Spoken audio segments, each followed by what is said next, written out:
In the summer of 2025, a new diplomatic flashpoint has erupted between the United States and Canada, sending ripples through both governments and the communities that straddle their long, shared border. What began as a policy change has quickly escalated into a high-stakes standoff, drawing in politicians, business leaders, and everyday citizens on both sides. At the center of the dispute are the land routes connecting the mainland U.S. to Alaska, lifelines that wind through the vast Canadian wilderness, linking families, commerce, and cultures across thousands of miles. In a move that caught many by surprise, Canada has tightened regulations along these vital highways, citing urgent environmental and public safety concerns. Officials point to increased traffic, pollution, and the need to protect fragile ecosystems as justification for the new restrictions. But former President Trump, never one to shy away from controversy, has branded the move a hostile blockade, accusing Canada of using environmental policy as a cover for political gamesmanship. The new restrictions have disrupted commerce, tourism, and daily life for Alaskans, who rely on these routes for everything from groceries to medical supplies. Truckers face hours-long delays, and local businesses are feeling the pinch as supply chains slow to a crawl. For travelers, what was once a routine journey has become a logistical nightmare, with families waiting in long lines and uncertainty clouding every trip. The sense of frustration is palpable, as a simple drive now requires navigating a maze of new rules and checkpoints. The dispute comes amid already strained relations, with recent trade disagreements and political tensions as a backdrop. Both governments are under pressure from their citizens to stand firm, making compromise difficult. Canada insists its actions are about protecting sensitive ecosystems and upholding Indigenous rights, not aggression. Indigenous leaders have voiced support for the measures, emphasizing the importance of stewardship and respect for ancestral lands. Yet the U.S. sees the move as a direct challenge, raising questions of sovereignty, economic interdependence, and environmental stewardship. The diplomatic back and forth has grown increasingly heated, with both sides trading accusations in the media. At the heart of the conflict lies a fundamental question: is this a reasonable, temporary measure to protect the environment, or a deliberate provocation that threatens the spirit of cross-border cooperation? Legal experts and analysts are divided, fueling a national debate. The Alaska route drama is now a test of one of the world's closest international relationships, with the outcome likely to shape North American diplomacy for years to come. Former President Trump has seized on the Canadian restrictions, framing them as an attack on American sovereignty. At rallies and online, he's accused Prime Minister Trudeau of weakness and called for tough retaliation, including tariffs and market restrictions. Trump's narrative simplifies the issue, casting Canada as a hostile gatekeeper and himself as the only leader who can stand up for America. This rhetoric has energized his base and fueled calls for economic retaliation, escalating the dispute into a public spectacle. The pressure is now on both governments to appear strong, with Trump using the Alaska route as a symbol of his America First approach. The result, a diplomatic issue transformed into a political battleground. Canada tells a different story, one deeply rooted in a sense of domestic responsibility and stewardship over its vast natural resources. While international headlines may focus on cross-border tensions, Canadian leaders emphasize a narrative centered on protecting their own land for future generations. Officials stress that the new regulations are designed to safeguard fragile ecosystems and fulfill long-standing commitments to Indigenous communities. They insist these measures are not intended to target the United States or any other country, but rather to uphold promises made to both the environment and the people who have called these lands home for millennia. The surge in summer traffic, especially from tourists and commercial vehicles, poses a growing threat to wildlife habitats and the integrity of ancestral lands. Local communities have observed increased incidents of animal vehicle collisions and disruptions to traditional ways of life. These concerns have prompted urgent calls for stricter oversight and more robust enforcement of environmental regulations. Community meetings and public protests reflect a rising demand for action to ensure that development does not come at the expense of conservation. In response to criticism, Canada firmly rejects the term blockade. Officials emphasize the country's sovereign right to regulate its own territory and manage access in accordance with national priorities and legal obligations. The routes in question are not closed outright. Instead, they are now subject to new permit requirements and travel restrictions, all carefully crafted to promote sustainability and minimize environmental impact. These changes are part of a broader strategy to balance access with preservation. Legal experts point out that no existing treaty guarantees the United States unrestricted access through Canadian territory. Under international law, Canada is well within its rights to implement these measures, provided they are applied fairly and transparently. Dr. Jennifer Collins, a political scientist, argues that former President Trump's framing of the issue overlooks the real policy drivers at play, namely environmental protection and the ongoing process of Indigenous reconciliation, both of which are central to Canada's current agenda. Ultimately, the dispute is less about international geopolitics and more about Canada's evolving domestic priorities, as the country seeks to balance economic interests with environmental stewardship and social justice. These new regulations reflect a broader shift in national values and policy direction.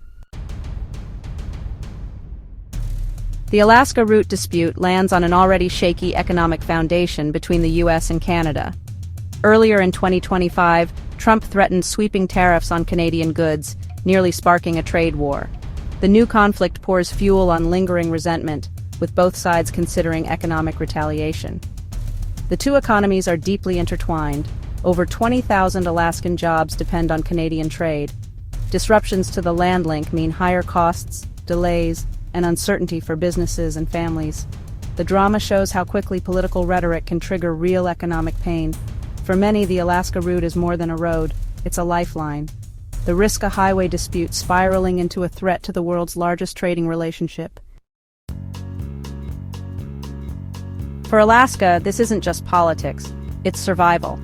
Isolated from the lower 48, Alaska relies on Canadian highways for goods, tourism, and even military logistics.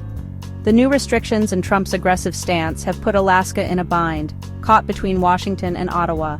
Alaskan leaders oppose a trade war, knowing it would devastate their economy. Canadian companies provide thousands of Alaskan jobs, and industries like mining depend on cross-border cooperation. Alaskans are pushing for de-escalation, valuing partnership over confrontation. Trump's rhetoric may play elsewhere, but in Alaska, it's seen as dangerously counterproductive. The state's message diplomacy, not division, is the only way forward. Oil is the backbone of U.S. Canada trade, forming the foundation of a relationship that goes far beyond simple commerce. Every day, thousands of barrels of crude and refined products cross the border, fueling industries, heating homes, and powering vehicles on both sides. This constant flow of energy is so deeply woven into the fabric of both economies that any talk of blockades or tariffs is not just controversial, it's potentially destabilizing for millions of people. Canada exports over 4 million barrels of oil per day to the U.S., an astonishing 97% of its total crude exports. This makes the United States not just Canada's biggest customer, but also a critical partner in energy security. The scale of this trade is hard to overstate. It supports jobs, government revenues, and the daily lives of countless North Americans. The pipeline network connecting the two countries is vast and deeply integrated, stretching thousands of miles across prairies, forests, and cities. This infrastructure is the result of decades of cooperation and investment, making both countries mutually dependent on each other for stable, affordable energy. Shutting off the flow would be nearly impossible and self-destructive for Canada, given the complex web of legal, logistical, and treaty constraints. The pipelines are not just pipes, they are lifelines, and any disruption would ripple through supply chains, economies, and communities. The 1977 Transit Pipeline Treaty was specifically designed to protect these cross-border energy flows, ensuring that political disputes don't threaten the energy security of either nation. Additionally, provinces control their own natural resources, which limits the federal government in Ottawa's ability to unilaterally make decisions about oil exports. Ironically, parts of Canada, especially in the east, also rely on U.S. pipelines and imports for their own energy needs. This two-way dependency highlights just how interconnected and interdependent the North American energy system has become.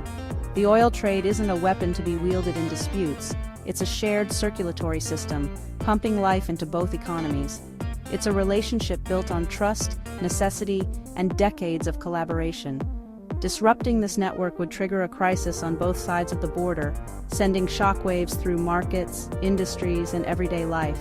The stakes are high, and the consequences of interference would be felt by everyone, from policymakers to ordinary families filling up their cars. The legal heart of the dispute: Canada has full sovereignty over its territory and transportation networks. No treaty grants the U.S. permanent, unregulated access to the Alaska Highway. The road's 1-2 origins foster a sense of entitlement, but legal authority rests with Canada. Other agreements, like the 1977 Pipeline Treaty, show that guaranteed transit requires explicit treaties, which don't exist for the highway. Canada's actions, while frustrating for the U.S., are within its rights. The solution won't come from courts, but from negotiation and diplomacy. The State Department is now seeking compromise: special permits, alternative routes, or managed corridors. The path forward depends on mutual respect for sovereignty and practical needs. Beneath the tension, the U.S. and Canada share one of the world's closest defense partnerships. NORAD, the Joint Aerospace Command, is a symbol of this deep trust and cooperation. Recent joint operations near Alaska highlight their shared security interests. Alaskan leaders point to this alliance as a model for broader relations, warning that economic fights could undermine vital military cooperation. The defense partnership is a powerful incentive to resolve disputes peacefully. Ultimately, what unites the two countries, security, geography, and shared values, outweighs temporary political rifts. While rhetoric rages, real progress is happening behind closed doors. U.S. and Canadian officials are negotiating practical solutions, special permits, managed corridors, to ease tensions. The goal: balance American access to Alaska with Canada's environmental and Indigenous commitments. Strong diplomatic ties are essential. When frayed, even small disputes can escalate. The Alaska route drama is a lesson in the need for steady, respectful diplomacy between close neighbors. Prosperity and security depend on cooperation, not confrontation. The best path forward is building bridges, not barriers, reaffirming the strength of the U.S. Canada partnership.